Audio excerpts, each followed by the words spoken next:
In late March 2026, documents filed with the Scottish Land Registry revealed something the palace never wanted made public. Lady Louise, Alice Elizabeth Mary Mountbatten Windsor, has been quietly granted lifetime tenancy of a cottage on the Balmoral Estate.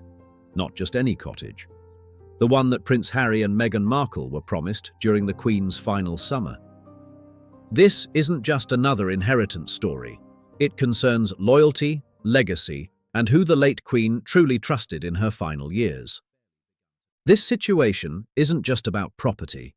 It's about the Queen's final judgment on which grandchildren earned her favour and which ones forfeited it through their decisions. According to sources close to the royal family, Harry and Meghan are said to be devastated by the news. They believed that Cottage was theirs. Let's dive in. Today, we're examining the Balmoral Cottage inheritance, why Lady Louise was chosen over more senior royals, what this reveals about Queen Elizabeth's private wishes, how Harry and Meghan learned about the decision, and what it means for the already fractured relationship between the Sussexes and the rest of the family. To understand why this inheritance carries such emotional weight, we need to go back to the summer of 2022. It was Queen Elizabeth II's final summer at Balmoral, the Scottish estate she loved more than any other royal residence. The property spans over 50,000 acres and includes multiple cottages, lodges, and staff residences scattered across the Highland landscape. One cottage in particular holds significance. Garden Cottage, a 7-bedroom stone residence tucked into the woods near the main castle, had been empty since 2019. It was traditionally offered to family members for private retreats during Balmoral weekends. Princess Anne used it frequently in the 1990s. Prince Edward and Sophie stayed there during their early marriage. In August 2022, just weeks before her death, the Queen invited Prince Harry and Meghan to Balmoral. Sources close to the family say the invitation was extended as an olive branch.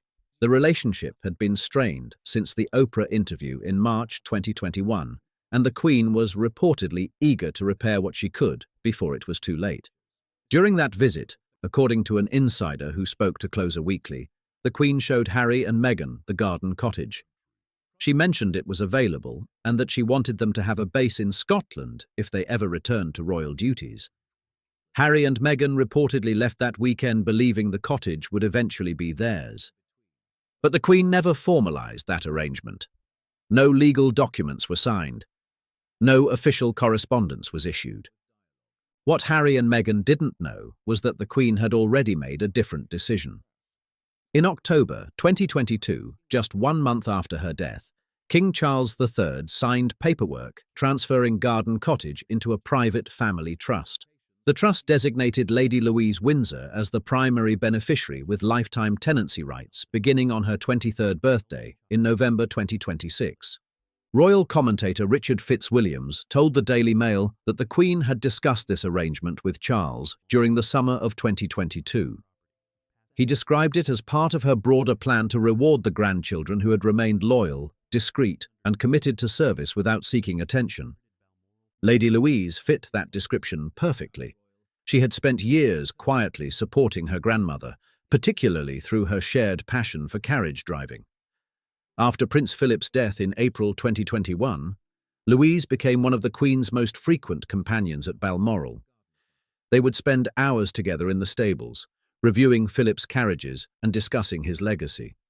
An insider explained that the Queen saw Louise as the embodiment of the values she cherished most: humility, dedication, and love of heritage. She wanted to ensure Louise had a tangible inheritance that reflected that bond. But the cottage wasn't the only part of the inheritance. According to sources from the National Examiner, Louise also received a collection of the Queen's personal items connected to Balmoral.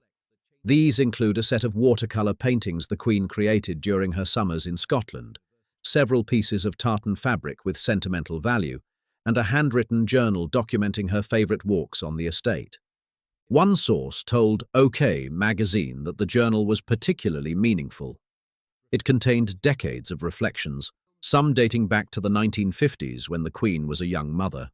In the final entries, written in the summer of 2022, The Queen reportedly named Louise as the grandchild she hoped would continue the family's connection to Scotland. The cottage and the items were meant to be kept private. The family trust was structured to avoid public disclosure, but Scottish property law requires registration of long-term tenancy agreements. When the documents were filed in March 2026, reporters discovered the arrangement. And that's when Harry found out. According to Radar Online, Prince Harry learned about the inheritance not from his father or his brother, but from a news alert on his phone. He was in California at the time. Sources say he immediately called King Charles, demanding an explanation. Charles reportedly told Harry that the decision had been the Queen's, not his, and that it had been finalized before her death. Harry is said to have argued that his grandmother had promised him the cottage during their August 2022 visit. Charles responded that verbal promises do not override legal documents. Meghan, according to an insider, was equally furious. She had spoken fondly of Garden Cottage in private conversations with friends, describing it as a potential second home where Archie and Lilibet could experience their Scottish heritage. The realization that it had been given to someone else and that the decision had been kept secret felt like another betrayal. There's real emotional weight here, despite the tension between the Sussexes and the institution. Harry's relationship with Balmoral runs deep. It was where he spent childhood summers with his mother. It was where he learned to fish, to shoot, to appreciate the silence of the Highlands. For Harry, Balmoral represented the best parts of his royal upbringing, the parts untouched by the pressures of public life. To be excluded from that legacy, even symbolically, cuts deeply. But from the Queen's perspective, the decision appears to have been strategic. She valued consistency and presence. Lady Louise had been there year after year, asking for nothing, expecting nothing, simply showing up. She had honoured Prince Philip's memory by mastering the carriages he loved. She had chosen a modest university path and a quiet life, rejecting the celebrity opportunities available to her.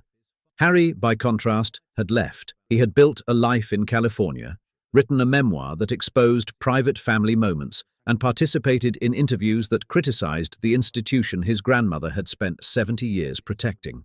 While there's no evidence the Queen held personal anger toward Harry, sources suggest she believed rewards should go to those who stayed. One source close to the late Queen told The Times that Elizabeth operated on a simple principle. Loyalty is demonstrated through presence, not words. Louise had been present. Harry had not. What this means for the future of the Sussex-Windsor relationship. The cottage inheritance has deepened an already significant divide. Royal commentator Ingrid Seward noted that property in royal families is never just about real estate. It's about status, favour, and institutional memory. By giving Garden Cottage to Louise, the Queen sent a message about who she believed deserved to inherit the family's private sanctuaries. Harry and Meghan now face a question. Do they continue to seek reconciliation with a family that has made it clear, through actions like this, that they are no longer considered inner circle members? Or do they accept the separation and build their lives entirely independent of royal inheritance, favour, and legacy? Lady Louise, for her part, has remained silent. She has not commented publicly on the inheritance. Friends say she was surprised by the gift and deeply moved by the gesture. She plans to use the cottage as a private retreat, continuing the tradition of quiet family weekends that her grandparents cherished. The cottage will not be photographed. It will not appear in magazines. It will remain what it has always been. A place removed from the public eye, reserved for those the family trusts most.